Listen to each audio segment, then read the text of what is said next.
Boa noite a todos. Sejam bem-vindos à nossa sala. Vocês conseguem me ouvir bem, pessoal? Me veem? É um prazer estar com vocês aqui essa noite.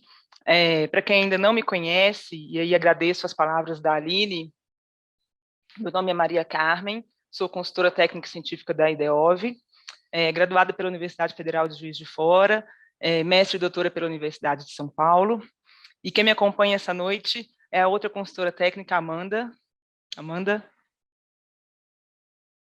Boa noite, pessoal. Tudo bem? Eu sou a Amanda.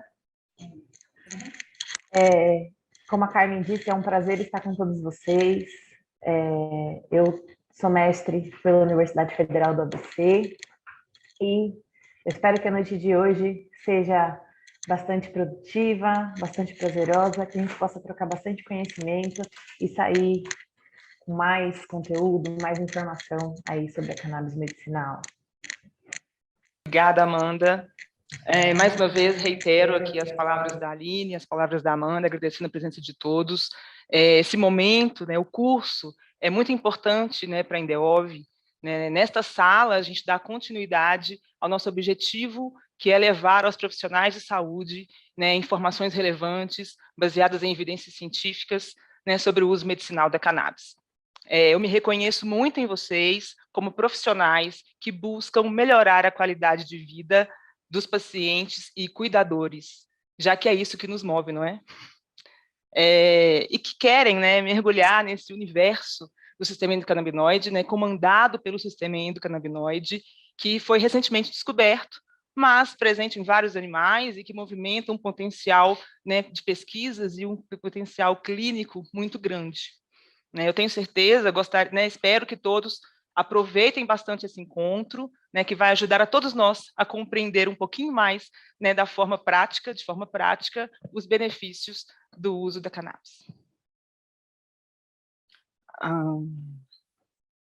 Bom, nós somos a Indeov, primeira empresa brasileira no acesso à cannabis medicinal.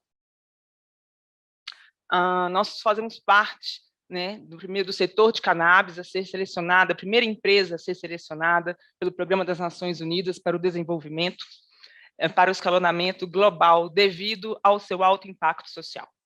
Então, é com muito orgulho que nós temos o selo Accelerate 2030 da ONU, né? E o nosso propósito é democratizar o acesso a um ecossistema seguro e confiável de cannabis medicinal por meio da integração entre médicos, pacientes e os produtores, que é exatamente o que a gente está, né, proporcionando e realizando com muita satisfação neste momento. Um breve histórico para aqueles que ainda não conhecem a Indeov. Nós estamos no mercado desde 2015, né? Nossa trajetória já tem aí alguns anos, onde a gente, né, nessa linha do tempo aqui, que eu tento pontuar aí os nossos grandes momentos, né? Então, em 2015, nós começamos as consultorias, em 2016, nós começamos essa facilitação ao acesso aos produtos da Charlotte's Web e Elixinol. Em 2017, começamos com os eventos, né, de cannabis no Brasil, e isso é um marco interessantíssimo, né, como a Aline mesmo disse, reiterando aí as palavras da Aline, de quebrar paradigmas e abrir, né, a cabeça e as perspectivas para esse universo, para esse bem-estar que a cannabis pode proporcionar. 2018 e 2019, como eu disse anteriormente, a Indeov é selecionada para o Accelerate 2030 da ONU.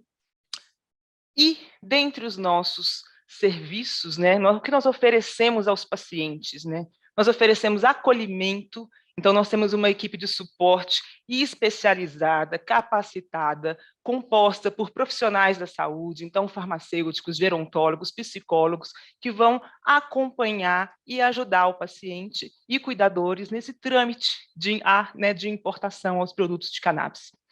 Busca médica, nós interligamos médicos e pacientes por região, né, que possuem experiência, médicos que já são prescritores. Auxiliamos na autorização Anvisa, né, oferecemos o suporte necessário para o cadastro na Anvisa e a liberação da autorização Anvisa para a aquisição dos produtos. Ainda oferecemos gestão logística e aquisição. Então, a gente auxilia na etapa de importação dos produtos e gerimos toda a logística de entrega ao paciente.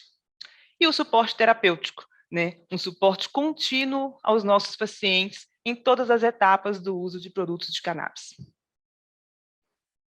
E a você, médico e profissional da saúde, nós oferecemos segurança. Nós temos uma equipe de consultores treinada e preparada, consultores que estão presentes hoje na nossa sala, que acompanham, que visitam rotineiramente os doutores e os demais profissionais aqui presentes, que conhecem, né, sabem, têm informação sobre a prática, né, sobre a teoria de cannabis e conhecem os produtos líderes de mercado. Educação médica, né, preparação da classe médica em todo o ciclo do uso do produto de cannabis. Então, existe uma troca entre nós de conhecimento, né, a prática clínica, a evidência científica, né, a referência anedótona, dando robustez, então, a esta educação médica. A acessibilidade, autorização Anvisa, importação e recebimento do produto na casa do paciente. Como eu disse no slide anterior, nós contamos com uma equipe de suporte ao paciente extremamente qualificada para dar tranquilidade a você após a prescrição. Como prescrever, manejo, discussão de casos clínicos. Então, orientação médica, né? Discussão de informação. Esse é a nossa grande veia aqui na Indeov, né? Então, como prescrever, como começo, por onde sigo, me ajuda, me acompanha. Então, a gente faz um acompanhamento, né, dos profissionais de saúde, tanto no desenvolvimento de estratégia de cuidado ao paciente, discussão de casos clínicos. Qualidade. Fornecemos certificações de qualidade dos produtos. Então, os produtos que facilitamos o acesso têm certificados de análise e ainda, né, são produtos, né, a qualidade dos nossos serviços de uso de produtos à base de cannabis e outras demandas técnicas também. Então, um serviço de qualidade. E um suporte humanizado, não é? Trabalhar com saúde necessita-se de ética e, mais do que isso, de amor, não é mesmo? De cuidado, a gente tem que saber lidar com a pessoa, né? É um ser humano que está envolvido, são vários, o ser humano é um universo, eu gosto muito de dizer isso. Então, vocês como médicos e profissionais da saúde sabem que, além das comorbidades, das patologias, né, na área clínica, existe toda uma questão psicológica envolvida, uma questão humanitária por trás. Então, aqui na Indeov, nós não separamos o paciente como um número, como um objeto. O nosso perfil é exatamente o oposto a isso. Então, acolhemos o paciente, familiares e cuidadores, auxiliando-os em todas as etapas, inclusive no pós-compra. Bom, dando início ao nosso conteúdo, né, a teoria de cannabis, eu gostaria de começar fazendo um breve histórico sobre o uso medicinal de cannabis. Eu acho bastante interessante a gente trabalhar com essa história de cannabis. Os doutores, aí, antes de eu entrar na teoria, doutores, se os doutores quiserem me interromper ou quiserem fazer pergunta no chat, a Amanda está à disposição, os consultores de acesso estão à disposição para esclarecer dúvidas, né? Então, fiquem à vontade, ou se quisermos deixar também no momento final para discussão, eu estou aqui à disposição de vocês. Falando um pouquinho do breve histórico de cannabis, né? Então, nessa primeira imagem aqui à esquerda, os doutores podem observar que a cannabis ela tem uma trajetória, né, muito antiga, né, muito longa, né? A cannabis já vem sendo usada há mais de 12 mil anos, tanto de forma terapêutica quanto adulta, não é? Existiu na trajetória da cannabis um merge entre o uso adulto, recreativo e o uso medicinal, né? E diversos relatos médicos já foram descritos sobre o seu uso. Nessa imagem, eu mostro, né, civilizações hindu, mostro civilizações, né, Egito, né, que são grandes civilizações com uma trajetória, com uma carga cultural muito grande, né, de conhecimentos muito grande, em grandes áreas, né, em grandes ciências, como geometria, matemática, né, literatura. Então, várias áreas históricas mesmo, geográficas, enfim, que têm aí como um berço, né, cultural, né? Então, aqui voltando sempre para o Oriente, né, a gente vê aí a cannabis, mais uma vez, e aqui eu exemplifico na sociedade egípcia, né, a deusa Sixá, com a folhinha aqui de cannabis na sua cabeça, mostrando que já existia esses vestígios de cannabis, né, na história antiga. Eu pontuo nessa linha do tempo em 1839, Dr. William Chagassi, que publica o primeiro periódico médico, Provincial Medical Journal, com a utilização de um óleo à base de cannabis para tratamento da epilepsia refratária em uma criança de 43 dias. É interessante, esse ponto sempre me marca muito, porque a epilepsia, né, a história da cannabis nasce muito atrelada aos casos de epilepsia, né? São patologias já com bastante publicação e evidência científica, evidências anedóticas, né, que a gente consegue observar o potencial terapêutico da cannabis. Ainda pensando com o viés científico e com uma questão de publicação científica, eu destaco em 1889, né, o periódico The Lancet, que é um periódico fantástico, né, que sobrevive aí ao tempo, até hoje existem excelentes publicações nesse periódico, nessa revista. Nós temos um artigo publicado em 1879, mostrando, né, relatando a aplicação de cannabis para o tratamento de dependência ao ópio, né? Então, outro grande universo em que a cannabis tem aí uma grande briga, né, pela frente. Em 1900, eu trazendo um pouco dessa história para o Brasil, eu separei aqui, em 1900, um marco em que a cannabis ela era anteriormente encontrada em farmácias, né? Então, existia um livre acesso a uma forma, entre aspas, aí, medicinal, né, porém mais rudimentar, de cannabis, como xaropes, né, indicados para tosse, para dor, para insônia, para asma, entre outras, né? Então, aqui eu mostro uma imagem, até que ele justifica que era cannabis índica por aqui, não é? Então, cigarros índios aí, mostrando que existia um acesso mais liberal à cannabis. Em 1924 e 1930, por volta deste período, a história da cannabis ela sofre uma inversão muito grande, né? Graças ao preconceito e à concorrência com outras indústrias, né? A gente vai ver mais para frente, os autores vão ver que a cannabis tem um potencial comercial muito grande, então gerindo aí mercados, né? E dinheiro, claro, por que não? Difundia-se não apenas no Brasil, mas no mundo, né? Então eu destaco aqui dois nomes que fizeram um marco aí nessa trajetória da cannabis, com uma tese de que a cannabis era um mal, né? Então eu mostro aqui nessa imagem à esquerda um panfleto, por exemplo, divulgado, onde se atrelava a cannabis né? Más atitudes, e aí cresce nessa época, né? Um pensamento machista, opressor, né, de segregação, muitas vezes, né, racial e social do uso de cannabis.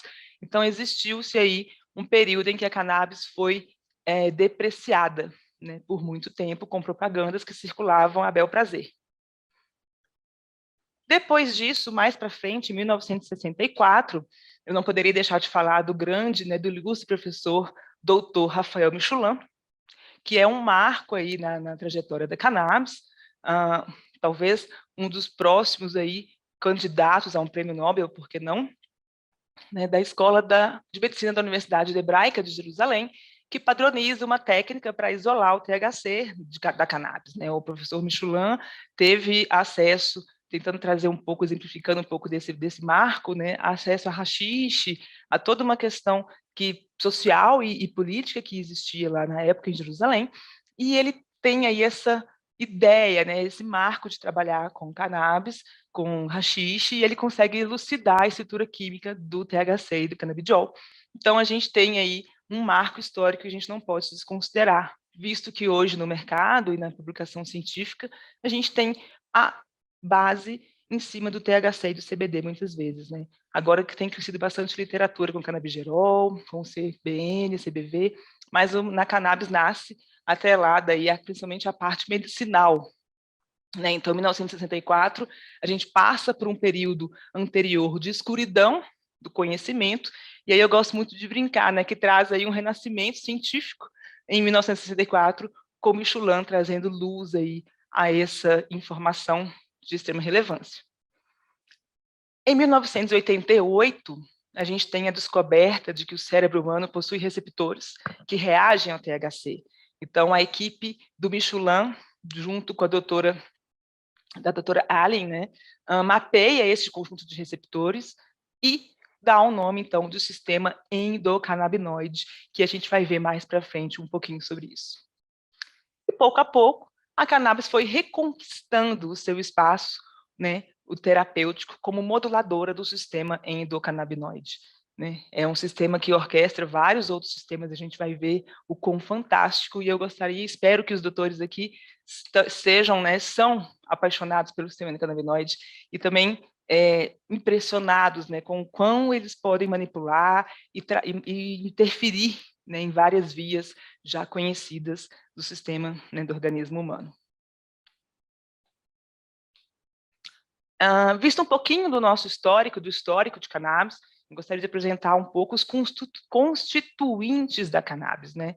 Então, o que tem, né? Quem é a planta? A gente vai trabalhar um pouco aí por esse universo. A planta, né? Cannabis, maconha, cânhamo, quem é quem, né? Espécie por espécie, né? Espécie identificada por Linneu, então cannabis sativa L, né? É a espécie que se conhece, né? Que a espécie só existe uma espécie que é a cannabis sativa, mas na categorização científica, né, biológica de organismos, né, de botânica, pode existir várias subespécies, e na cannabis não seria diferente. Então, nós temos a subespécie sativa, subespécie índica, híbrida e até mesmo a ruderalis. Né? Então, elas têm características peculiares, algumas podem se desenvolver melhor no calor, outras no frio, e a híbrida, que é a mistura de quase todas as atuais. Né? Atualmente, fazer essa separação de subespécie é bastante peculiar, né? Então, a gente considera, em alguns casos, na maioria, que são todas de perfil híbrido, né? De subespécie híbrida, mas todas reconhecidas, e na literatura a gente vê muito isso, a gente vai ver muito isso, os doutores que são estudiosos vão ver que são majoritariamente chamadas como cannabis sativa. E o cânhamo e a maconha, né? Então, essa distinção, ela cai muito para o perfil recreativo, a gente vai ver isso mais para frente. Mas existe apenas uma questão de quimiovariedade, né? Então, antigamente, a gente via, até refletindo isso um pouco na produção, né, no mercado de cannabis, o linguajar de que existia, qual é a quimiovariedade, o quimiotipo do produto, né? Hoje a gente troca isso por algumas palavrinhas, full spectrum, broad spectrum e produtos isolados, né? Mas é uma questão de quimiovariedade. Então, independente dessas subespécies que nós apresentamos aqui, sativa, índica, híbrida e ruderalis, quando a gente sempre trabalhar e a gente falar aqui de maconha, cannabis ou cânhamo, eu gostaria que os doutores tivessem em mente que a gente está falando do tipo cannabis do tipo cânhamo, quer dizer, que vão ter até 0,3% de THC. Né? Então, é uma planta, é uma característica que não tem um alto potencial, né? E aí, psicoativo devido a uma grande concentração de THC, né? Então, até 0,3% de THC. Falando um pouquinho da planta, da biologia vegetal, a cannabis, né? Ela tem a planta da cannabis, ela é dioica, então ela tem flores, tem plantas femininas e plantas masculinas, né? Aqui eu coloquei fêmea e macho, né? E a gente vai ver que essas duas formas, vamos colocar assim, elas são diferentes, e isso é muito importante, né? Principalmente quando a gente está querendo pensar no potencial clínico e de bem-estar terapêutico que a cannabis pode proporcionar. Por quê? Porque as plantas fêmeas, elas vão ter, que eu destaco, né, nessa imagem central, partes da planta, né, e as plantas fêmeas, elas vão ter nessas regiões florais, e aqui, se vocês conseguem acompanhar a setinha aqui em destaque, em azul, que são onde concentram os fitocannabinoides e os outros componentes que fazem essa mágica, essa revolução terapêutica no organismo, os tricomas, né? Então, aqui eu destaco nessa bolinha essas estruturas, né, chamadas tricomas. E esses tricomas, eles estão preferencialmente localizados nas partes florais de plantas femininas, né? Uma experiência realizada anteriormente pelo cientista Linneu, né, que é um grande categorizador de vários organismos, né, na grande biologia, ela fez um experimento, observou-se, né, que plantas sexualmente frustradas, ou seja, plantas que estavam separadas, distanciadas de plantas masculinas, produziam maior concentração de canabinoides. Por que isso? Porque essas plantas continham maior quantidade de tricomas, né, que é onde estão os fitocannabinoides. E por que que essas plantas tinham esse aumento de plantas frustradas, fêmeas frustradas, tinham esse aumento de concentração de canabinoides? Porque os fitocannabinoides, a gente usa, né, eles como uma ferramenta clínica hoje.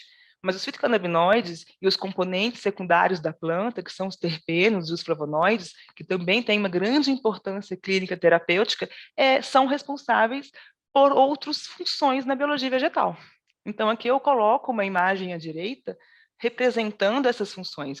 Esses fitocannabinoides, esses terpenos e flavonoides, principalmente, derivados do metabolismo secundário da planta, são responsáveis pela polinização, pela atração, pela proteção e atração de animais. Então, polinizadores, predadores, né, questões fúngicas, né, de infecção. Então, todos esses componentes têm uma função biológica de sobrevivência na planta, na biologia vegetal, e por isso que, coincidentemente ou não, que na natureza nada é tão coincidente assim, tem sempre uma justificativa na maioria dos casos, né? A natureza não é burra, eu sempre gosto de dizer isso quando a gente aprecia esse grande universo, né, que a biologia traz.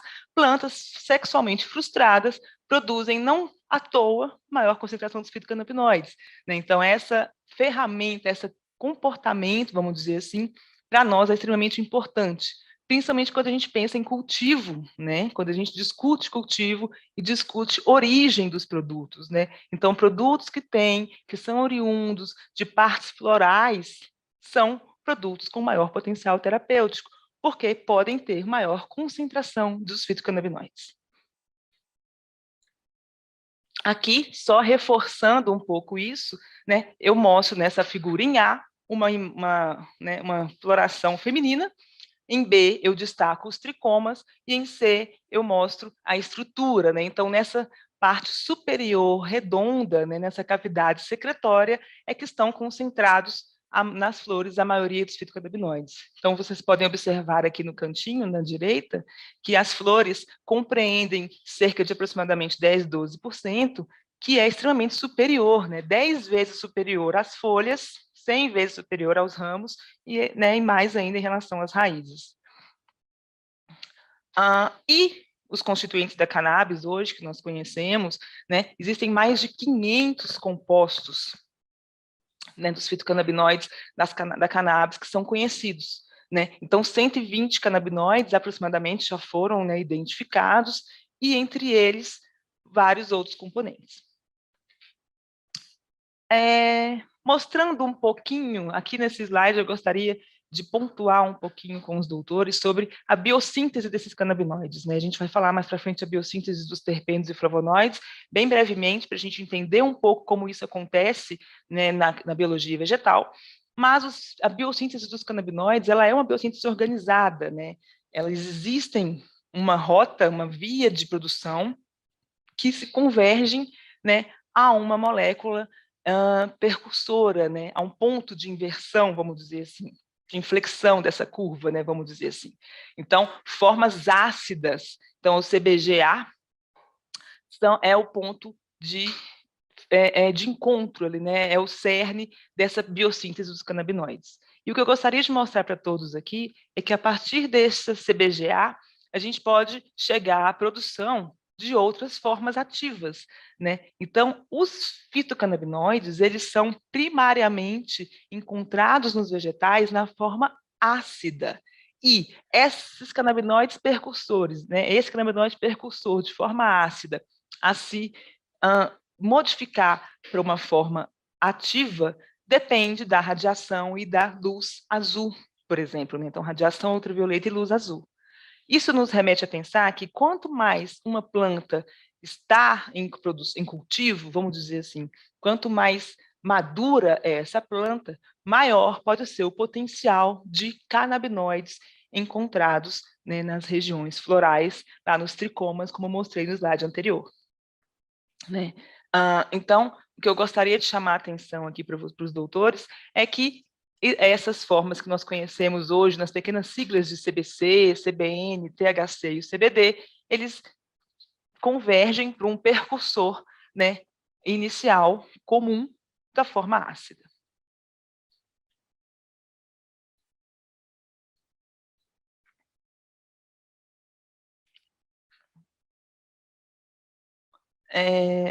Bom, aqui nesse slide eu gostaria de falar um pouquinho dos terpenos, né? Então, um outro componente interessantíssimo na prática clínica, mais para frente, quando nós abordarmos isso, é os terpenos, né? Por que eu estou mostrando esse slide?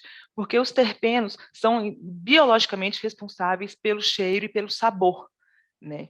E isso é interessante porque quando você pega um produto à base de cannabis, né, de origem orgânica, então vegetal, a gente não pode desconsiderar esses componentes. Não pode desconsiderar esses componentes porque eles realmente estão presentes nos produtos. Então, eu mostro aqui, nessa imagem A, um perfil dos terpenos que podem ser encontrados numa amostra de cannabis, né? Então, aqui eu peguei uma referência que me mostrou esse slide, não estou discriminando nenhuma origem de nenhum fabricante, mas aqui eu quero mostrar para os doutores que dentro desse universo dos fitocannabinoides, existe também os terpenos, né? E na biologia vegetal, responsáveis aí pelo cheiro e pelo sabor, mas a gente sabe que são componentes importantíssimos na prática clínica, principalmente quando a gente abordar o efeito comitiva, ou efeito entorragem, que a gente vai ver mais para frente. Então, exemplificando essa classe tão maravilhosa, com potencial, né, com potencial terapêutico muito grande, eu destaco o linalol, o beta-cariofileno, né, o moleno, mirceno, dentre outros, né, que têm estruturas, então, químicas aqui em B diferentes, né, que diferem de alguma forma, mas que têm um potencial terapêutico muito grande.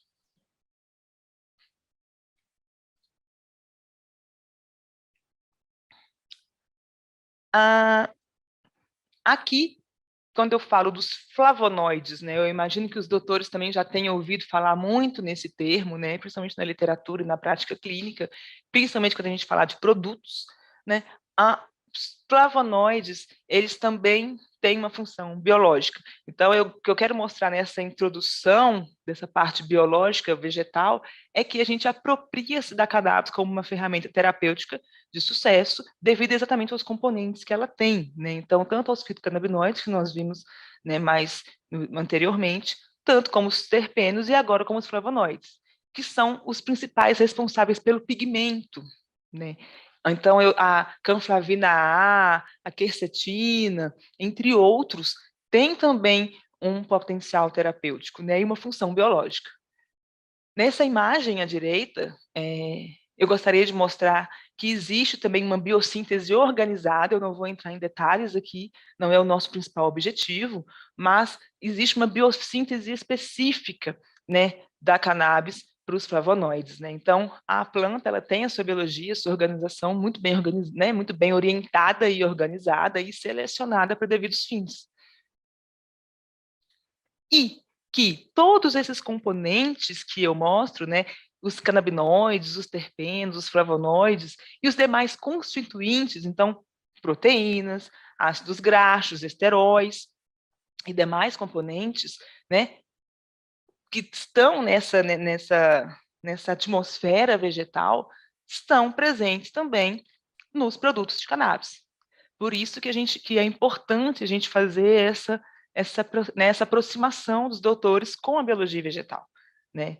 E como mensurar a qualidade desses componentes, visto que dependem muito da produção da própria planta, né? E mais do que isso, mostrar para os doutores que todos esses componentes, tanto os canabinoides, flavonoides, terpenos e demais constituintes, eles são potenciais fatores promotores do efeito entorragem e efeito comitivo, né? Eu acredito que os doutores já tenham ouvido falar nesse nome, né, nas suas rodas de conversa, na leitura, né, o quão importante e reconhecido na prática clínica é o efeito entorragem.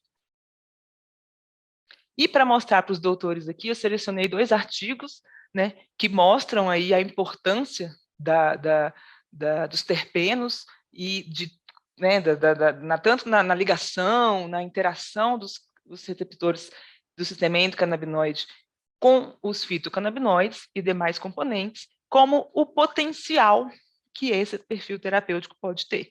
Então, nessa imagem aqui à esquerda, eu quero exemplificar para os doutores exatamente isso. Eu quero que os doutores tenham o cerne dessa informação. O que significa trabalhar ou falar, ou entender como efeito entorragem ou efeito comitiva. É exatamente entender que todos aqueles componentes vegetais, fitocannabinoides, terpenos e flavonoides, estão dentro, né, do frasco, estão dentro do produto e são capazes de interagir com receptores do sistema endocannabinoide e receptores associados, que a gente vai ver mais para frente, proporcionando um efeito entorragem, um efeito comitivo. E, dentre os produtos do mercado que a gente mais tem, né, essa possibilidade de efeito comitiva, são os produtos do tipo full spectrum, né, como a própria palavra diz, que é o espectro total. Então, a gente tem todos esses componentes, né, em devidas proporções, mostrados anteriormente neste produto full spectrum. E a atividade farmacológica, né, dos terpenos e dos fitocannabinoides é extremamente interessante. Então, nessa tabela ao lado, eu mostro alguns terpenos, né, e alguns potenciais farmacológicos. Então, você tem uma questão antioxidante, anti-inflamatória, antinociceptiva, antiansiolítica, antiespasmódica, antidepressiva. Então, a gente tem inibição de tumor, antitumor, analgésica, né, anticonvulsivante, antimicrobicida. Então, eu quero mostrar para os doutores que este efeito comitivo, este efeito entorragem, é realmente uma grande ferramenta, principalmente quando se pensa na prática clínica e no bem-estar, né, geral terapêutico do paciente. E Carmen, os doutores podem se perguntar, né, quais são as vantagens de ter em mãos produtos full spectrum ou broad spectrum? Aliás, o que são esses produtos, essas terminologias, né? Nessa imagem, nessas colmeiazinhas aqui na direita, eu, né, exemplifico, desenho para os doutores como seria isso. Então, quando a gente sempre falar de CBD isolado, como o próprio nome diz, apenas moléculas de canabidiol. Quando eu falo de produtos tipo broad spectrum, eu estou falando de produtos, né, de amostras que tem, aqui nas bolinhas eu represento como os terpenos e flavonoides, e nas colmeiazinhas, os fitocannabinoides. Quando eu falo de produtos full spectrum, eu estou falando de um completo espectro. Então, eu estou falando de produtos que têm terpenos e flavonoides, fitocannabinoides. Com uma diferença: o full spectrum tem THC. O broad spectrum não tem o THC, né? Ou não tem THC detectável, né? De acordo com os traços químicos. Por isso que é muito importante a gente ter essa diferenciação explícita no certificado de análise. Então, eu queria muito reforçar isso, a importância de um produto de qualidade, de uma origem de qualidade, né? E por que eu estou falando isso? Porque produtos full spectrum, então, que tem terpenos e flavonoides e fitocannabinoides, e produtos broad spectrum, que também vão ter terpenos e flavonoides, porém, com exceção do THC, conseguem ter uma efetividade maior. Então, nesse gráfico à esquerda, os doutores podem me acompanhar que no eixo Y, efetividade, no eixo X, de dose, e aqui traçando a linha azul escura como full spectrum e a linha azul clarinha como um produto isolado, quando eu faço a comparação clínica do uso da prática, dos resultados clínicos, quando eu uso versus, né, broad spectrum, full spectrum versus um CBD isolado, eu consigo, se eu fixar uma dose, uma efetividade diferente, ou seja, uma efetividade maior quando eu falo de produtos full spectrum. Exatamente por quê? Porque nós estamos projetando a potencialização, a capacidade de ganho terapêutico através da probabilidade de se ter o efeito comitivo. Então, o efeito comitivo, o efeito entorragem, é um mecanismo, né, bastante interessante e vantajoso. Então, de uma certa forma, quando a gente pensa em produtos, quando a gente pensa na prática clínica, salvo alguma exceção, né, Produtos broad spectrum e produtos full spectrum são produtos que são capazes de proporcionar a ocorrência do efeito comitivo ou efeito entorragem. E quando a gente fala em menor dose e maior efetividade, a gente está falando de duração de produtos, desculpa, a gente pode estar implicando, né, no tempo, né, de bem-estar, de conseguir essa evolução do quadro, de alcançar o bem-estar terapêutico, né? Então, a gente implica em outras áreas que estão extremamente importantes quando a gente pensa na terapia e no acolhimento, né, de pacientes, cuidadores e familiares.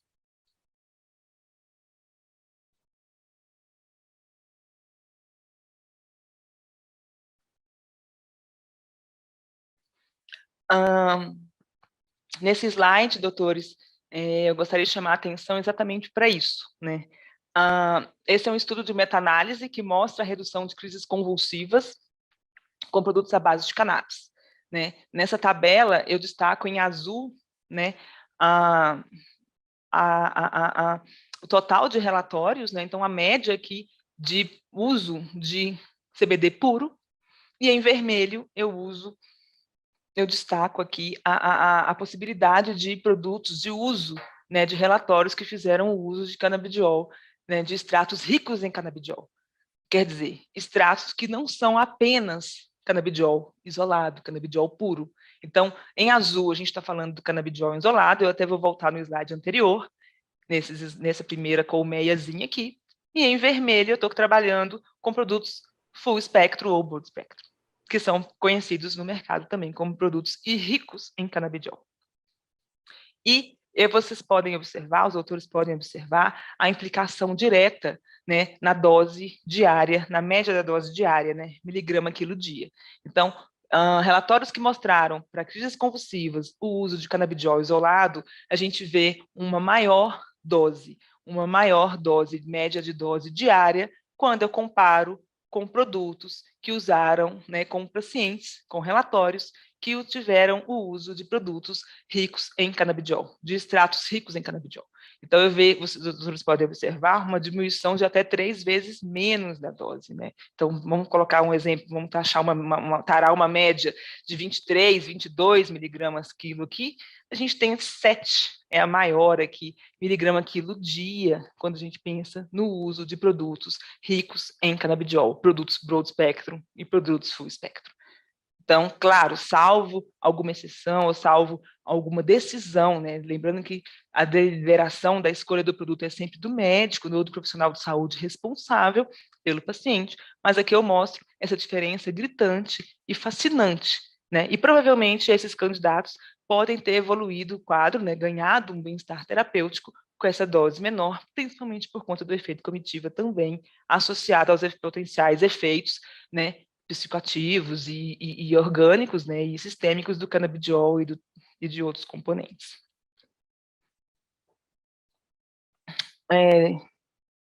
Doutores, todos bem? Podemos dar continuidade aqui aos slides? Né, se não tivermos nenhuma questão, eu vou dar início ao sistema endocannabinoide.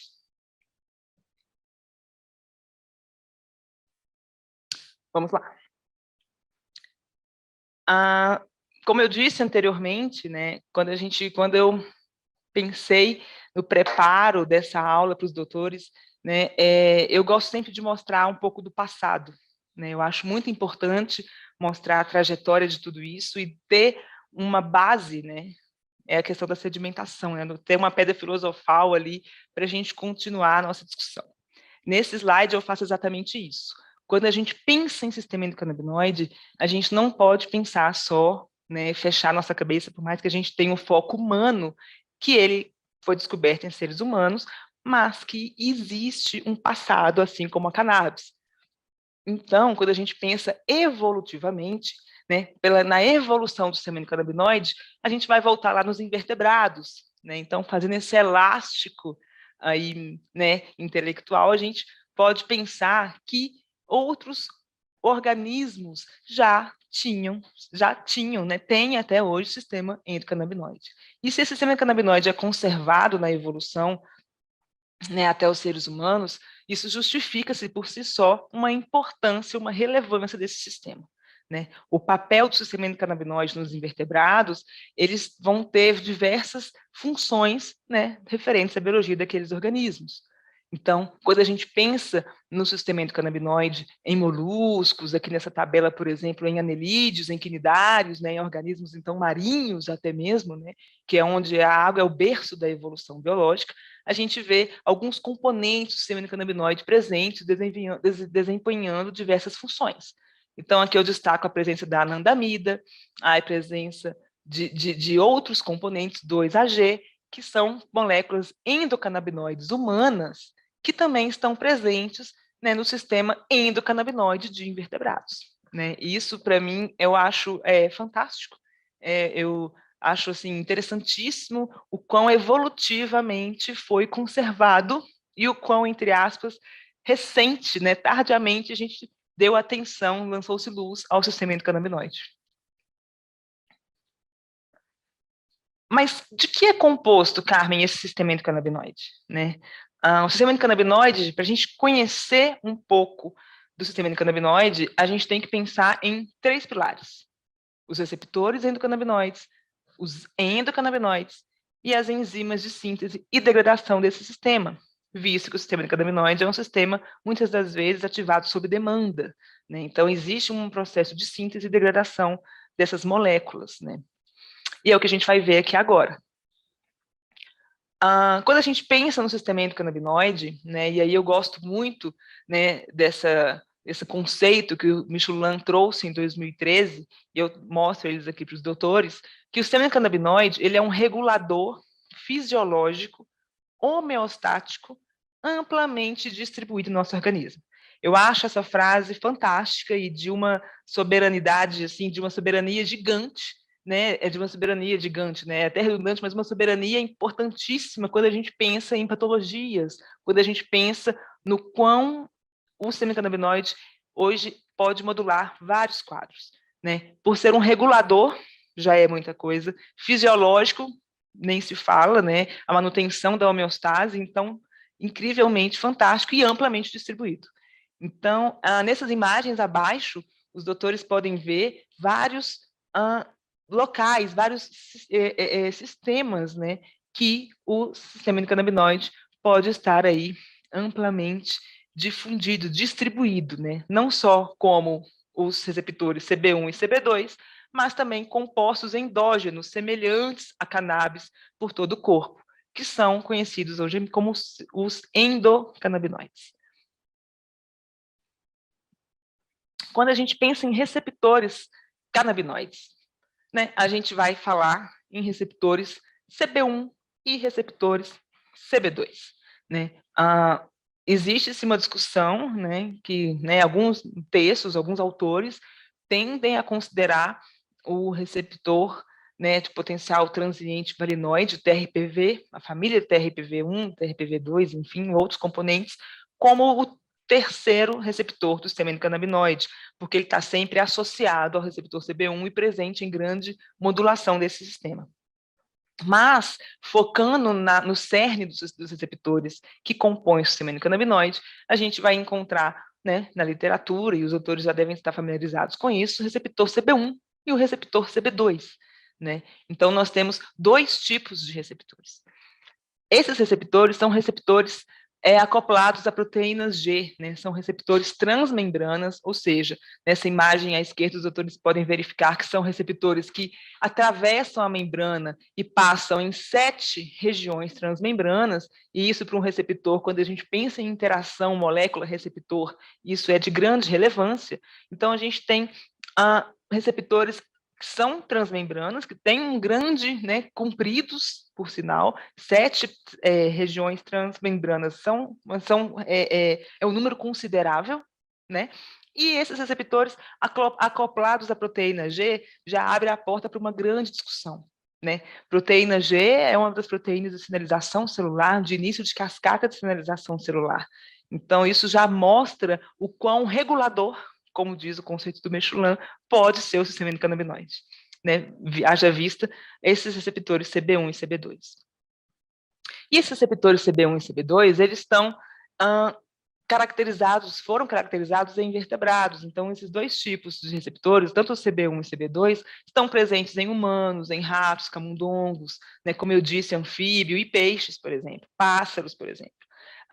Por que eu estou mostrando isso? Mas, Carmen, a gente está falando de humano, por que você está falando que o receptor CB1 e CB2 tem a ver com receptores de ratos e camundongos? Porque o método científico ainda usa na sua etapa de métodos de produção de conhecimento modelos animais. Né? Então, quando a gente pensa na grande revolução literária aqui e científica, né, que o sistema endocannabinoide traz luz, visto Mechoulam em 64, e demais colaboradores, né, que têm trazido cada vez mais grandes resultados, pesquisadores brasileiros, nigerianos, em diversas partes do mundo, muitos deles trazem estudos baseados em modelos humanos, em ratos, modelos em camundongos, né. Existe-se atualmente ainda, mesmo que em andamento, mas poucos ensaios clínicos robustos, que vão trazer uma discussão mais próxima ao humano, quando a gente pensa no sistema endocannabinoide. Né. Apesar disso, né, e aí mas, Carmen, então, não faz sentido a gente pensar no sistema endocannabinoide, no receptor CB1 e CB2 com humanos, se a gente tem muitos estudos em ratos, em camundongos, mas como eu disse, os receptores CB1 e CB2, eles são evolutivamente mantidos durante as espécies, e não por isso eles são muito conservados. Né? Então, para a gente ter uma ideia, 97% dos camundongos, né, existe essa conservação entre o receptor CB1 humano quando se compara com os camundongos, 84% em anfíbios, 72% com o de peixes. Né? Então, claro, salvo os níveis de evidência das informações científicas e salvo os resultados, né, esses estudos ainda assim sustentam muito o conhecimento que se tem hoje, atualmente, né, que se tem sobre cannabis como sistema endocannabinoide. E o receptor CB2 não fica para trás. Então, o receptor CB2 humano tem cerca de 82% de similaridade com a proteína de camundongos. Né? Então, eu entendo a necessidade, eu também sou faminta por ensaios clínicos, sou faminta por pesquisa clínica, que traga isso de uma forma mais próxima ao resultado humano, mas ainda assim, a base científica, existe um método científico que ainda é estabelecido, que ainda se é usado, e que passa, sim, por modelos animais. Então, essa é a mensagem que eu gostaria de deixar aqui aos doutores também nesse slide. E onde estão distribuídos esses receptores? Os receptores CB1, eles estão majoritariamente distribuídos no sistema nervoso central. Então, podem ser encontrados no hipocampo, nas amígdalas, gânglios da base, cerebelo, córtex, hipotálamo, mas também podem ser encontrados em testículos, ovários, próstata, pâncreas, tecidos, células neoplásicas e demais tecidos. Os receptores tipo CB2 ou CB2, simplesmente CB2, podem ser encontrados em células do sistema imunológico, células neoplásicas, tecido conjuntivo, terminações nervosas periféricas, células da glia e em outros tecidos. Então, esses são os dois pilares dos receptores CB1 e CB2. Mas, como eu disse, e como Mechoulam conceituou muito bem, o sistema endocannabinoide ele regula a homeostase, né? Regula fisiologicamente a homeostase. Né? Seria engraçado pensar que apenas 2 receptores seriam capazes de fazer isso isoladamente. E a gente sabe que o universo celular é muito difuso, né? Muito tem uma rede, uma malha muito grande. Né? E não por isso existem também receptores que não são exclusivos do sistema endocannabinoide, mas que são capazes de interagir com os canabinoides, né, com os fitocannabinoides e também com os endocannabinoides. Então, eu destaco aqui embaixo algumas siglas de alguns receptores, GPR55, o tal, né, o que eu comentei anteriormente, TRPV1, né, receptor transiente potencial valinoide, que pode ser considerado futuramente aí um CB3, mas que também são capazes de interagir. E é por essa interação, por essa grande rede, que o sistema endocannabinoide consegue ser um regulador homeostático fisiológico, né, amplamente difundido no organismo. Opa, desculpa. E essa imagem vem mostrar para os doutores exatamente isso, né? A complexidade, a redundância, a promiscuidade do sistema endocannabinoide. Né? E como acontecem essas interações. né? Então, eu não vou entrar em detalhes aqui, eu sei que essa é uma imagem que dá para fazer bastante discussão, mas o que eu quero mostrar para os doutores é que tanto canabinoides sintéticos, derivados da planta, e os endocannabinoides interagem com receptores do tipo CB1 e CB2, com receptores associados, como eu disse, o GPR55 e o TRPV1 ou TRPV2, né, a família TRPV, e por serem os receptores CB1 e CB2 receptores acoplados à proteína G, eles vão mediar várias cascatas intracelulares. E a resposta intracelular, ela então reflete num fenótipo, num bem-estar, né, terapêutico. Então, a gente tem aqui angiogênese, proliferação, autofagia, apoptose, entre outras, né, ativação e inibição de vias endógenas, né, dentro das células, que podem, então, proporcionar um potencial, uma resposta, né? E essa resposta terapêutica não seria menos do que um regulador fisiológico homeostático. Não por isso. Então, realmente dando subsídio aí a esse conceito do Dr. Michelin. Falando um pouquinho agora dos endocannabinoides, né? Que são moléculas endógenas. Quais são os nossos canabinoides? Né? O organismo humano tem duas moléculas conhecidas como os principais endocannabinoides. Então, nós temos o 2-AG, né, o 2-araquidonoilglicerol, e a anandamida, a AEA. O 2-AG, né, vou resumir o nome dele para 2-AG, é um agonista de receptor CB1, mas também interage com o receptor CB2. E pode ter propriedades similares ao canabidiol. Então, eu mostro aqui, né, nessa imagem, a estrutura química do 2-AG, só para a gente conhecer um pouquinho desse componente. E mostro também embaixo a da anandamida. Né? A anandamida, tem esse nome, né, pela palavra ananda, que pode ser traduzida aí como sentimento de êxtase ou de felicidade suprema, e aí por isso também considera-se que a anandamida traz uma propriedade similar ao THC, mas como um forte agonista e como um agonista de receptor CB1. Então, o 2-AG e a anandamida são as duas moléculas mais conhecidas, amplamente conhecidas como endocannabinoides. Mas como temos também outros receptores que são capazes de interagir com os fitocannabinoides, não diferente, outras moléculas endógenas são capazes de interagir também com esses receptores. Então, éter-glicerol, 2-araquidonoil, etanolamina, entre outros componentes, também podem interagir com os receptores endocannabinoides. E, por último, eu mostro aos doutores um perfil, né, de enzimas de síntese e degradação. Então, o que eu quero destacar aqui nessa cascata, né, metabólica, bioquímica, é que tanto o percussor, né, a anandamida e o 2-AG são oriundos de lipídios precursores, né, então ácidos graxos poliinsaturados de cadeia longa, que são grandes constituintes aí de membranas celulares, e que eles, então, passam por uma cascata, né, de produção organizada por enzimas, formando, então, os endocannabinoides, que são degradados também por enzimas que podem interagir aí com o canabidiol, principalmente a enzima amida hidrolase de ácidos graxos.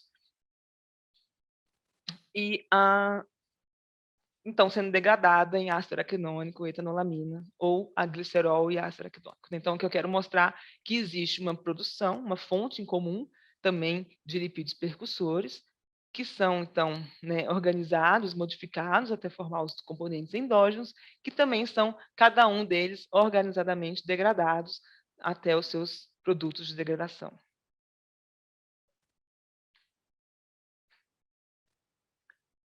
E os sistemas endocannabinoides, né? Então, aqui nessa imagem, eu faço um zoom, né, um grande visão de todos esses componentes. Então, eu mostro os receptores CB1 e CB2, os receptores associados ao sistema endocannabinoide, que são capazes de responder às moléculas endógenas, tanto o receptor CB1, CB2, com mais, aqui a setinha até um pouquinho mais espessa, né, com mais força, então agonista desses receptores, mas também podem interagir de outra forma com esses demais receptores associados, né?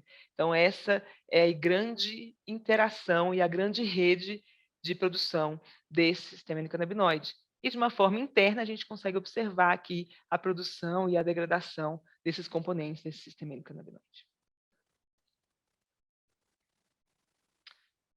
E visto isso, né, a gente pensa, mas quais são as atividades do sistema endocannabinoide? Porque Michelin fala que é um regulador homeostático fisiológico, né, amplamente difundido, mas qual é a função que ele faz? Né? Onde a gente pode ter modulação do sistema endocannabinoide? E aí eu fiz um top 10, né, para a gente conversar aqui e projetar o potencial desse sistema endocannabinoide. Então, quando a gente pensa no sistema endocannabinoide modulando a sinalização sináptica, a gente está falando de várias patologias, né? Se a gente quiser fazer um bate-volta, né, uma correlação entre a chave de sinalização sináptica com epilepsia, com outras patologias que envolvem a sincronização, a desincronização dos impulsos nervosos. Quando a gente fala do sistema imunológico, do sistema modulando o sistema imune, a gente fala de um plural de perfil inflamatório que corresponde em várias patologias. A gente fala da própria regulação do próprio sistema imune, de patologias autoimunes. Então, a gente tem um viés extremamente gigante quando a gente pensa no sistema endocannabinoide. No tópico 3, né, não necessariamente que existe uma ordem de quantidade de relevância, mas eu quis, né, aleatoriamente lancei aqui alguns desses pontos. Né, no tópico 3, sinalização de dor nas terminações nervosas aferentes. Então, a gente está falando de artrose, artrite, fibromialgia, dor crônica, dor pélvica, entre outras. Um metabolismo lipídico e da glicose. Então, a gente está falando da grande área da endocrinologia, do balanço energético, né, de síndromes metabólicas. Não por isso, armazenamento e gasto de energia do sistema adiposo. Então, a gente também está falando desse grande universo. Quando a gente fala de motilidade gástrica intestinal, apetite, crescimento ósseo, proliferação, sobrevida de tecidos neoplásicos, aqui a gente nem vai entrar em detalhes, não, né, doutores, da possibilidade, né, de tumoral, antitumoral desses componentes. E processamento emocional, o sistema de recompensa, então a gente está aí lançando luz à grande psiquiatria, por exemplo, entre outros. Né? A gente tem o endocannabinoide na dermatologia, na ginecologia, na ortopedia, pensando em crescimento e remodelação óssea. Então, os estudos cada vez mais têm alimentado as informações sobre o quão difuso é o sistema endocannabinoide e o potencial do sistema endocannabinoide em vários sistemas.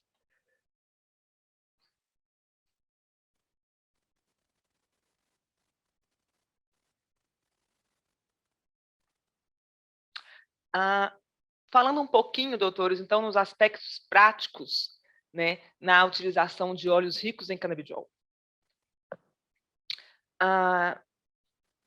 Aqui nessa parte, né, do nosso curso, gostaria de abordar um pouquinho de farmacocinética e dos efeitos observados. Né? Então, é uma parte que vai estar fazendo aí uma inserção bem presente, bem grande aí na prática, né, na rotina de vocês. Então, o que se sabe hoje, né, tentando fazer um apanhado geral das informações que se tem sobre farmacocinética e efeitos observados de produtos de cannabis, de CBD e THC, é que se existe vias de administração e formulações diferentes. Né?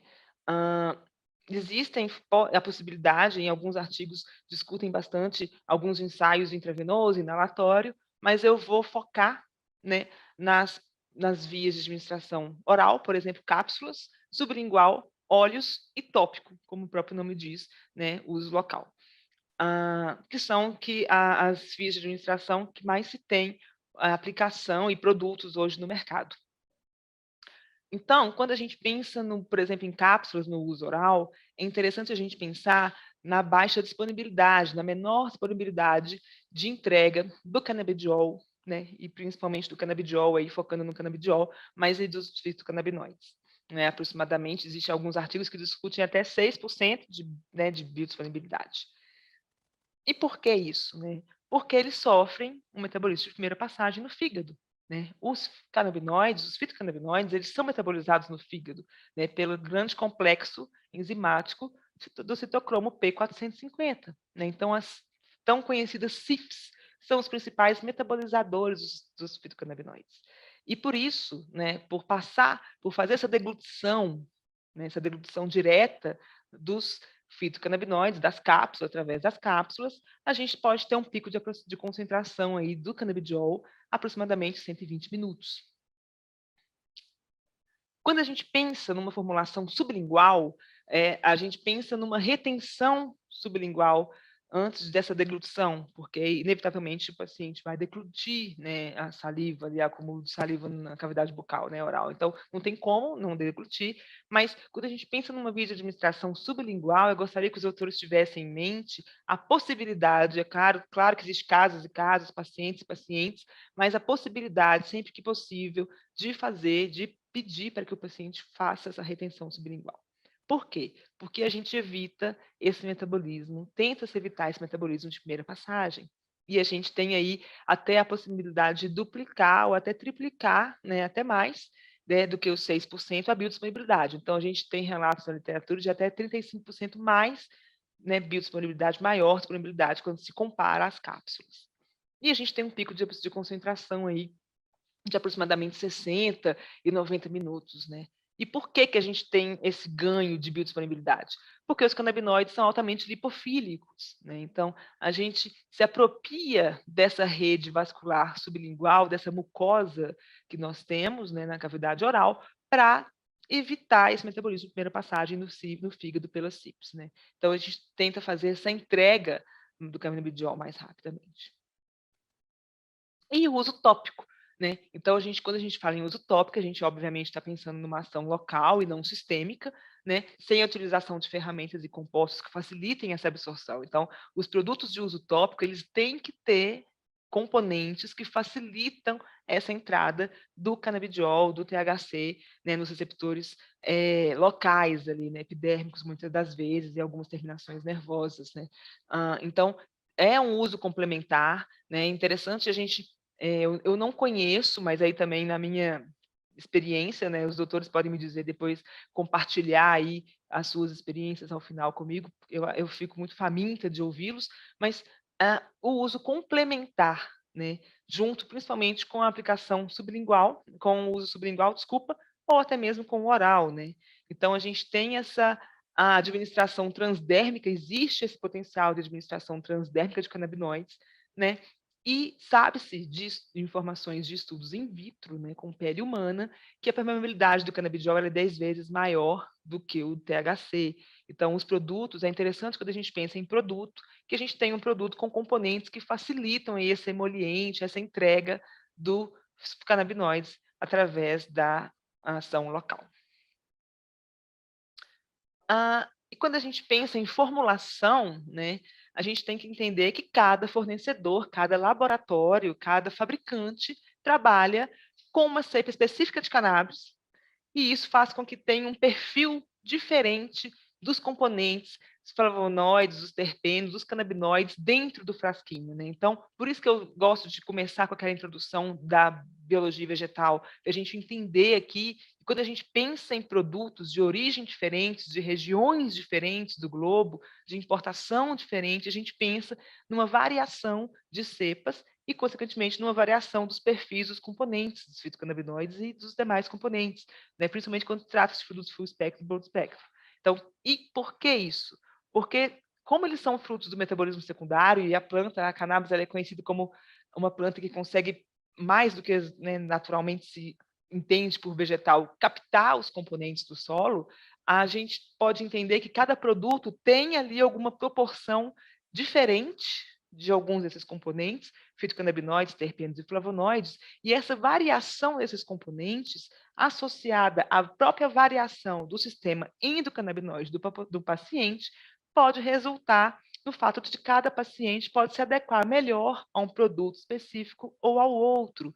Então, se o doutor delibera por um produto X e o paciente, por um acaso, não se sente completamente satisfeito, um bem-estar, o doutor avalia junto com o paciente esse bem-estar terapêutico, ele observa que ele não tem esse perfil, o status alcançado, antes de descontinuar o produto de cannabis, é interessante o doutor deliberar, pensar, ponderar no uso de um outro produto.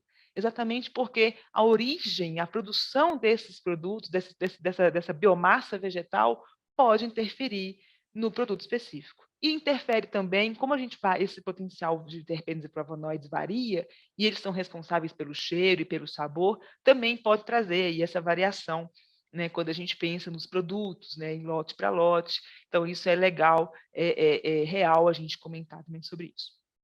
E mais do que isso, a importância dos certificados de análise, porque o doutor só vai conseguir entender como é o cultivo, projetar o que acontece no Colorado, projetar o que acontece na Europa ou em qualquer lugar da fonte dessa biomassa vegetal, através do certificado de análise.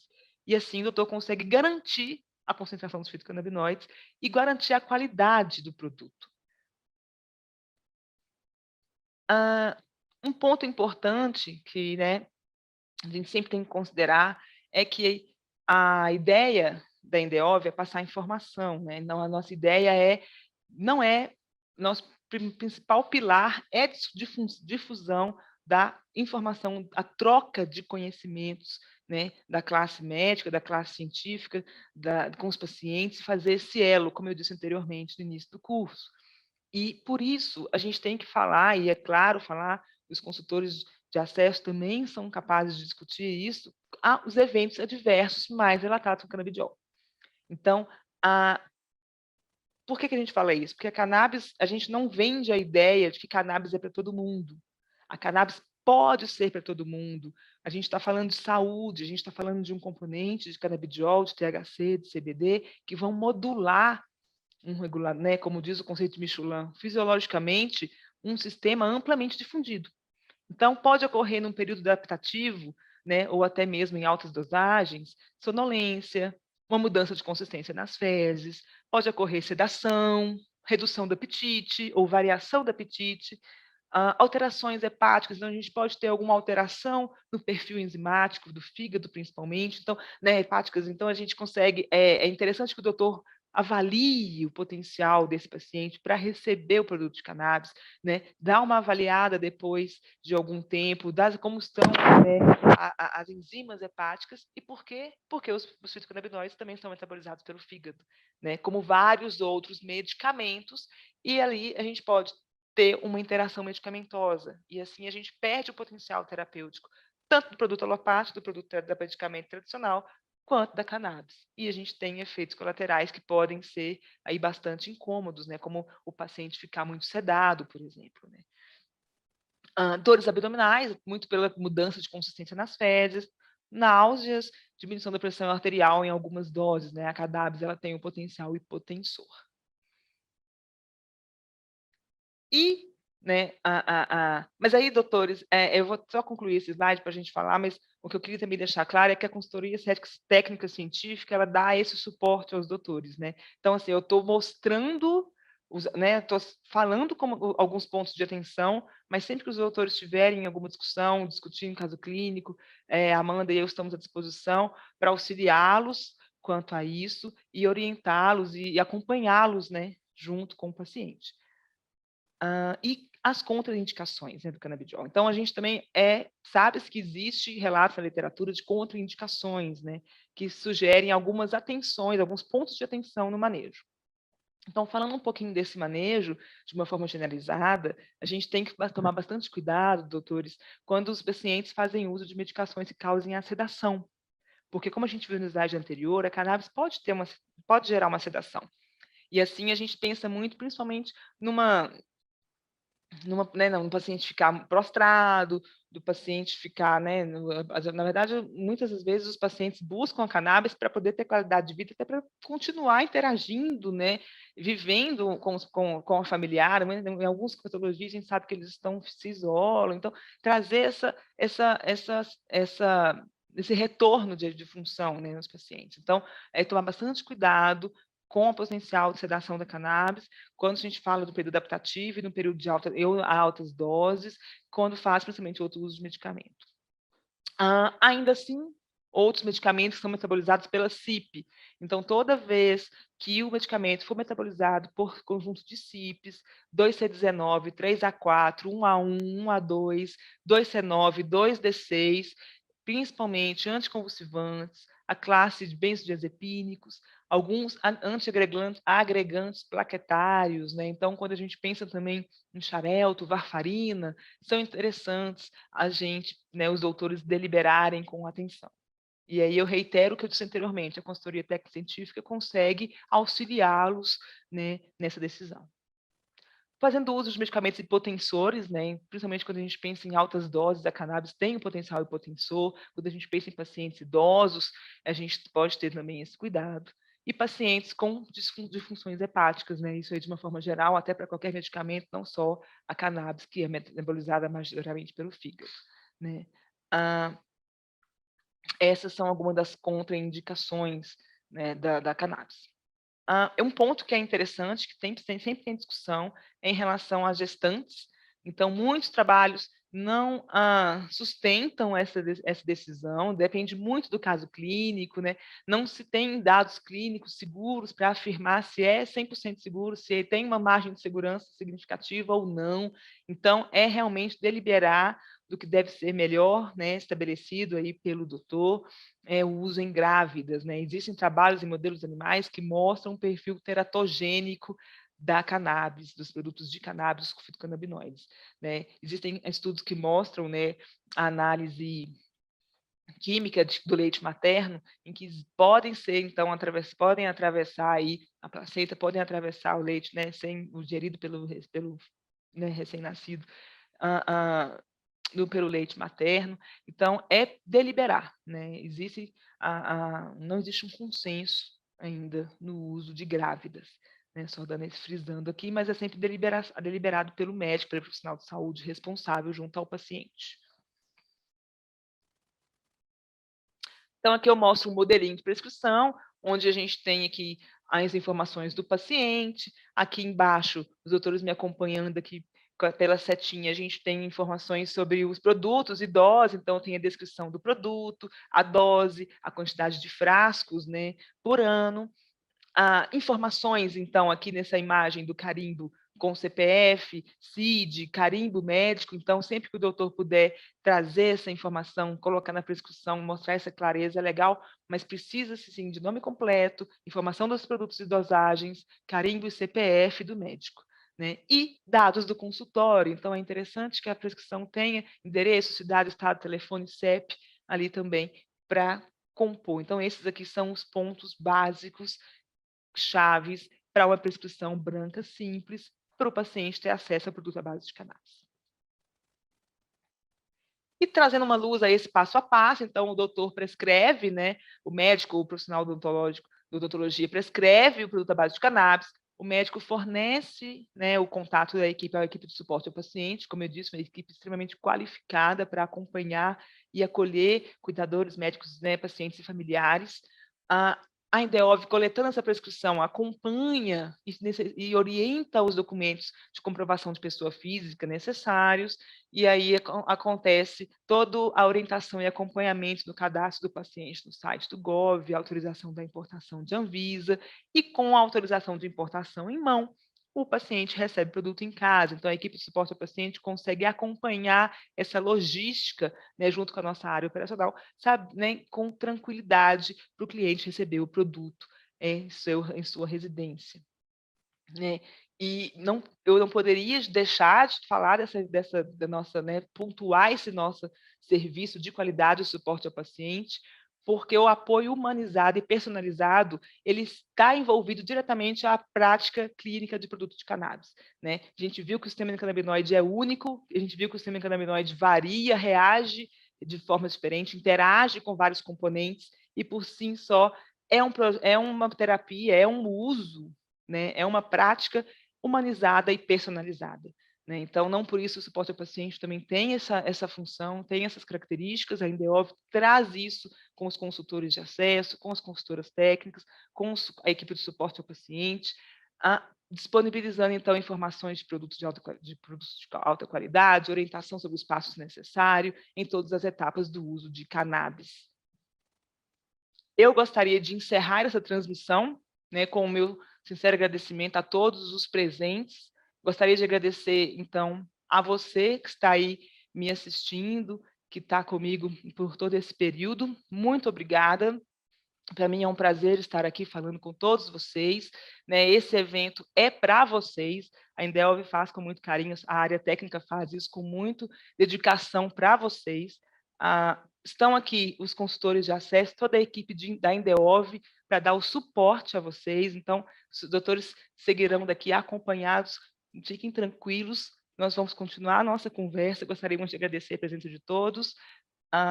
Obrigada, Amanda. Obrigada, Aline. Obrigada à equipe da Indeov presente, à equipe de logística.